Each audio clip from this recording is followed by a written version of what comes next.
Hello everybody, it's Sminty with our video for Friday, June 5th. It's the end of the week. Let's run through things so you can get going on your weekend. First off, from Britain's New Music Express website comes word that our man Iggy Pop is busy bashing other rockers.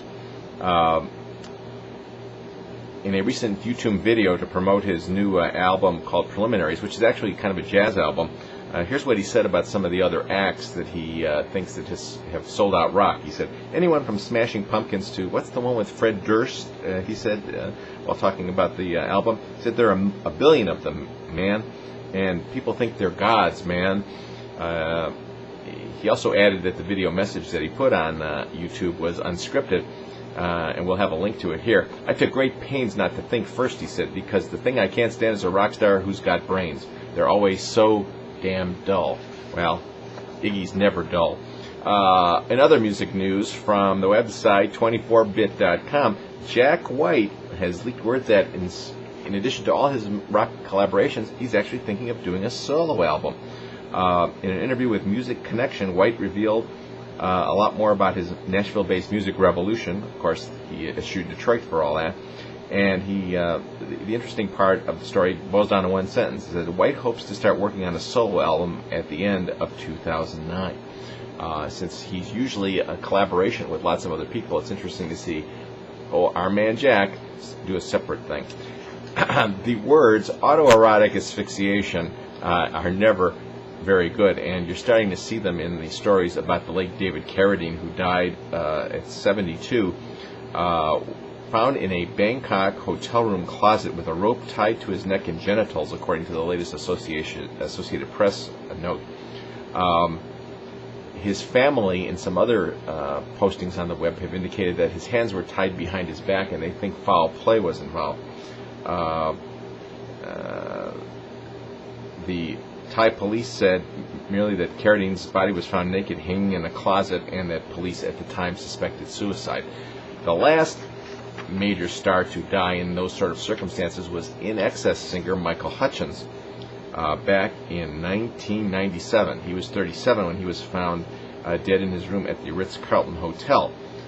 His family has denied that autoerotic asphyxiation was the cause of his death, but they've been unable to get it overturned in over a decade of legal battles. Sticking with things that deal with nudity or sexuality, a nude photo of Carla Bruni, the first lady of France, was sold at a Berlin auction for about $19,600 to an anonymous bidder. The image is one of 10 prints of a nude Bruni lounging in an unmade bed, captured by American fashion photographer Pamela Hansen in 1994. Carla Bruni used to date Mick Jagger. I don't have to say much more about that. Some interesting television industry news today. Variety reports that A&E Television Network's president Abby Raven has been named to head a company being formed by Disney, the Hearst Corporation, and NBC to run their cable networks Lifetime, A&E, and History, and the associated channels. Interesting alliance between two people who compete on broadcast TV in Disney and NBC. What it means is that those channels, Lifetime, A&E, and History, and their affiliated networks will have a lot stronger presence and a much stronger negotiating stance when it comes to dealing with cable companies. Time for our annual Friday plug for our radio show Somewhere in Time with Tom Wilson. It's on WMUZ 103.5 FM, or you can watch it on the web or listen to it on the web at www.wmuz.com. It's June 7th, and the show is about Fred Astaire and some of the great songs that he has sang over the years in motion pictures.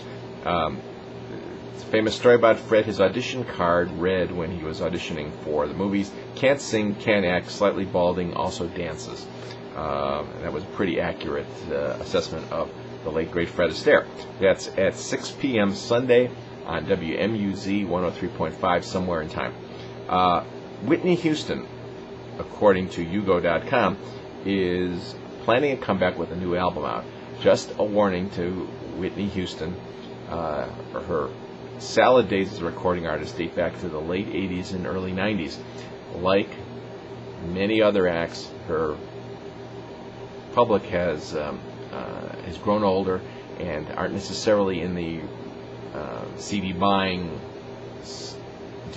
demographic anymore. Be interesting to see what she pulls out of her hat. Hopefully it might be a more sophisticated blues or jazz vocal, and that's probably her way back to fame and glory.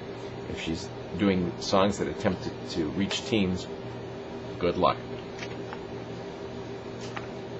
That brings us to an end for our Friday report. Hope you enjoyed it. Have a great weekend. We'll be back Monday on yournews.com Detroit. So for the weekend, this is Sminty signing off for yournewsdetroit.com. See ya.